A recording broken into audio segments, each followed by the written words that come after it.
હવે કરીશું વાત રીલ્સના ચક્કરમાં જીવ જોખમમાં મૂકતા યુવાનો વિશે।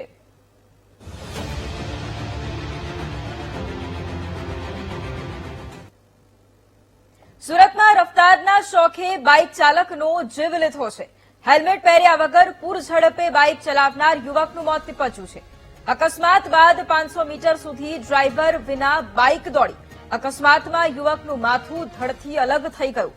ઉધનામાં મગદલ્લા રોડ પર ડિવાઈડર સાથે બાઇક ચાલક અથડાયો। યુનિવર્સિટીથી ગ્રેટ લાઇનર બ્રિજ ઉતરતા સમયે બાઇક ચાલકનો અકસ્માત થયો।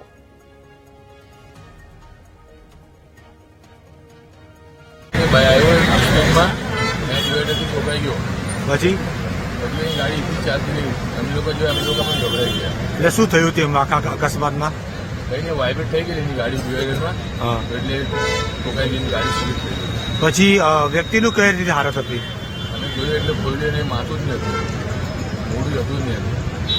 લોકો જોઈને ગભરાઈ 108 ને બોલાય 108 તરત આવી। ખૂબ જ દુઃખદ ઘટના છે। અરુણવાડ દ્વારથી ગ્રીન લાઇનર સર્કલ જે બ્રિજ છે ત્યાંથી ઉતરતા એક બાઇક ચાલક પોતાનું કાબુ ગુમાવી બેઠો હતો।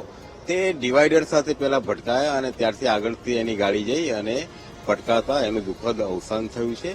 ખાસ કરીને અમે પણ આ અવેરનેસ કેમ્પેઇન પણ ચલાવીએ છીએ કે ઓવર સ્પીડિંગ ન થાવ, અને સિટીમાં તો ખાસ ઓવર સ્પીડ નહીં થવું જોઈએ। સવારનો સમય હતો, ખુલ્લું રોડ હતો, એનાથી આ ખૂબ ઓવર સ્પીડથી જતા ડિવાઈડર સાથે ભટકાતા નીપજ્યું છે। લોકોને ખાસ અપીલ છે કે પોતાનું બાઇક જે નિયંત્રણમાં રહી શકે એવા સીટ ચલાવે અને ઓવર સ્પીડથી ન ચલાવે।